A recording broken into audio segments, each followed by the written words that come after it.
పాల్గొన్న ముఖ్య అతిథులు శ్రీ బోడే ప్రసాద్ గారు, శ్రీ సోమిరెడ్డి చంద్రమోహన్ రెడ్డి గారు, శ్రీ నన్నూరి నర్సిరెడ్డి గారు, శ్రీ నారా రోహిత్ గారు, శ్రీ టిడి జనార్దన్ గారు, నారా చంద్రబాబు నాయుడు గారి పుస్తకం కూడా ఆవిష్కరించేద్దాం అనుకుంటున్నామండి. ఇట్ ఈస్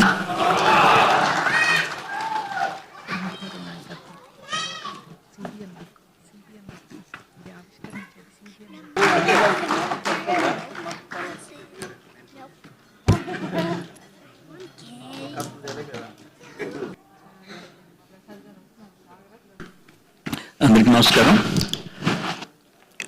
ఈరోజు నందమూరి తారక రామారావు గారు నటసామ్రాట్, నట సార్వభౌమ, ఆయన పెద్ద ఆయన సినీ వజ్రోత్సవాల్లో ఈరోజు మీ అందరినీ కలుసుకునే అవకాశం వచ్చింది. మొన్న మెల్బోర్న్, నిన్న సిడ్నీ, ఈరోజు మిమ్మల్ని. ఆయన జనార్దన్ గారు ఈ కార్యక్రమాన్ని లీడ్ చేస్తున్నాడు. పెద్ద ఆయన కుమారుడు రామకృష్ణ గారు మనతో ఉండటం నిజంగా చాలా సంతోషం. రోహిత్ బాబు ఉన్నాడు, అట్లే బోడే ప్రసాద్ గారు ఉన్నారు.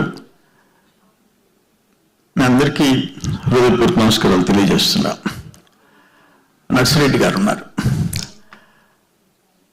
మరి ఎన్టీ రామారావు గారు అంటే నాకు అటాచ్మెంట్. ఆయనతో కలిసి ఆయన నాయకత్వంలో పనిచేశాం. సరే, ఎన్టీఆర్ అంటే డిఫరెంట్ కైండ్ ఆఫ్, ఆయన సినిమా హీరో అని చెప్పండి, అదొక ముద్ర. పొలిటిక్స్లోకి వచ్చిన తర్వాత ఈ దేశంలో ఎవ్వరికి రాని ఆలోచనలు ఆయనకు వచ్చినాయి. చీఫ్ మినిస్టర్గా రాజకీయ అనుభవం జీరో, జస్ట్ 9 months పార్టీ పెట్టడం, సీఎం అవటం, అన్ని రికార్డ్స్.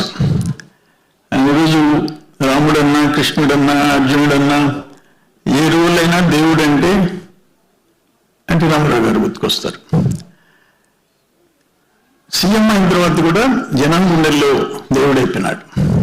ఆయన దాదాపు 302 సినిమాలు నటించాడు. 270 సినిమాలు హిట్ అయినాయి. 94 సినిమాలు 300 రోజులు ఆడాయి. 185 సినిమాలు 175 రోజులు ఆడాయి. నాకు బాగా గుర్తు ఏంటంటే, నాకు 5-6 ఏళ్ళ వయసు.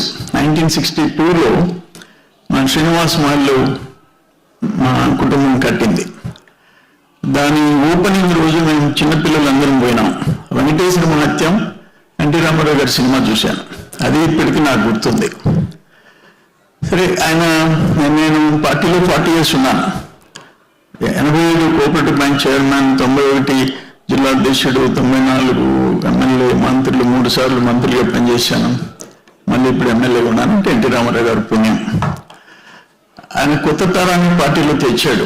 అంతకుముందు ఆ ట్రెడిషనల్ కుటుంబాలే రాజకీయం. అటు కాకుండా అందరూ చదువుకున్న వాళ్ళు, యువకులందరి నుంచి తట్టు చేశాడు. నేను 91లో సారా వ్యతిరేక ఉద్యమం కన్వీనర్ని. అప్పుడు దూపుకుంట రోసమ్మ ఉద్యమం స్టార్ట్ చేసింది. ఆ మహిళలకి సపోర్ట్గా మేము అఖిలపక్ష పోరాట కమిటీ ఫామ్ అయ్యేసి వాళ్ళకి మద్దతు ఇచ్చాం. అప్పుడు నేను అంటే 23 జిల్లాల్లో 22 జిల్లాల్లో ఆక్షన్స్ జరిగినాయి. ఒక్క నెల్లూరు జిల్లా ఆక్షన్స్ జరిగినాయిలే.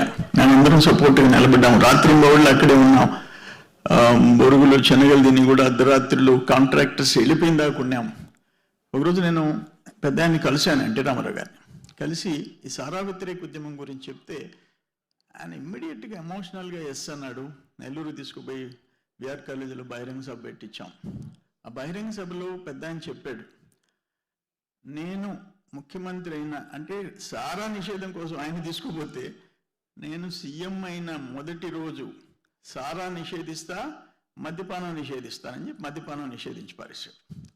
అటువంటి గొప్ప నాయకుడు ఎన్టీ రామారావు గారు. జనం గుండెల్లో నిలబడినవాడు ఎన్టీ రామారావు గారు. ఇప్పుడు చూస్తున్నాం మనం. లాస్ట్ టైం 19లో ఆయన సీఎం అయినాడు జగన్మోహన్ రెడ్డి. నేను మద్యపానం నిషేధం విధిస్తా అన్నాడు. జనం కొంపులు ముంచాడు. ఆయన చెప్పిన మందు దాగి కొన్ని వేల మంది, అరౌండ్ 30,000 పీపుల్, 30,000 మంది చనిపోయినారు. లక్షల మంది మంచం ఎక్కినారు. అతను మద్యపాన నిషేధం అని చెప్పి మోసం చేశాడు. ఈరోజు సిట్ కేసులో 3,200 కోట్లు దాయి. ఆశ్చర్యం ఉన్నాయి. ఆ ఎంక్వైరీలో ఒక్కొక్కటి చూస్తుంటే లేబుల్ మార్చేసేసి బ్రాండ్లు ఆపేసేసి గ్లోబల్ లెవెల్లో తెలుగు వాళ్ళు ఐటీ రంగంలో ముందుకెళ్ళిన పరిస్థితులకి ఎవరు కారణం? చంద్రబాబు నాయుడు గారు. లోకేష్ బాబు వచ్చాడు. ఆ యువగళం ఆ రోజు ఆ 3,000 చిల్లర కిలోమీటర్లు అంటే అతను చేసే ఘోరాలు అరాచకాలకి, జగన్మోహన్ రెడ్డి చేసే అరాచకాలకి అనేక మంది భయపడే పరిస్థితి వచ్చింది. లోకేష్ బాబు రోడ్డు మీదకి వచ్చిన తర్వాత ట్రెండ్ మారింది. ఈరోజు అనేకమైన మార్పులు, ఎడ్యుకేషన్లో కూడా వినూత్నమైన సిస్టమ్స్ తెచ్చే లోకేష్ బాబు గారు. ఈ 3 తరాలతో కలిసి నేను ఎన్టీ రామారావు గారి దగ్గర, చంద్రబాబు నాయుడు గారి దగ్గర 3 times మినిస్టర్గా చేశాను. లోకేష్ బాబు గారు నేను కలిసి మినిస్టర్గా చేసే అదృష్టం నాకు కలిగింది. బాలకృష్ణ గారు ఈరోజు ఆయన బర్త్డే. నా మనవాడు కూడా ఆయన బాలకృష్ణ ఫ్యాను, వాడు బుడ్డోడు. నెల్లూరులో కూడా ఈరోజు బాలకృష్ణ గారి జన్మదినం నా సన్ అందరూ అటెండ్ అయ్యి గ్రాండ్గా చేశారు. అంటే ఏదేమైనా ఆ ఫ్యామిలీ, ఆ కుటుంబం, పురంధేశ్వరి గారు కానివ్వండి, అది ఒక బ్రాండ్. అది సెల్ఫ్లెస్గా దేశం కోసం, రాష్ట్రం కోసం పనిచేసే ఆ కుటుంబంతో కలిసి పనిచేసే అదృష్టం మనకు కలిగిందని చెప్పేసి తెలియజేసుకుంటూ మీ అందరి దగ్గర సెలవు తీసుకుంటున్నా. నమస్కారం.